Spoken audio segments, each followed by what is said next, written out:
வணக்கம் நண்பர்களே, திருச்சிற்றம்பலம். இன்னைக்கு நம்ம திருமந்திரம் பாடல்கள் 62, 63 பார்க்க போறோம். வணக்கம், இது உங்கள் இறையருள் ஒளி.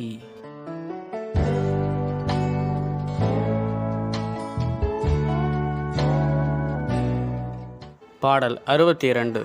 பெருமானின் முதல் மாணவன்.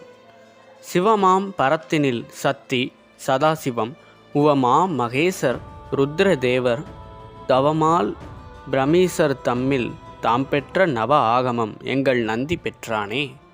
பாடலோட பொருளை இப்போ நம்ம தெளிவாக பார்க்கலாம். சிவம் என்கிற மேலான பொருள் அவர் இருக்கார். அந்த மேலான பொருளிடமிருந்து பார்வதியும், பார்வதியிடம் இருந்து சதாசிவனும், சதாசிவத்திடம் இருந்து மகேஸ்வரனும், அவனிடமிருந்து நந்தி தேவரும் ஆகமங்களை பெற்றனர்.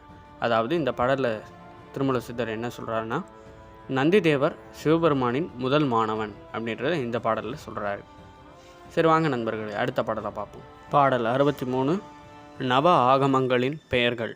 பெற்ற நல் ஆகமம் காரணம் காமிகம், உற்ற நல் வீரம் உயர் சிந்திய வாதுளம், மற்ற வியாமளமாகும் காலோத்தரம், துற்றனர் சுப்பிரன் சொல்லு மகுடமே.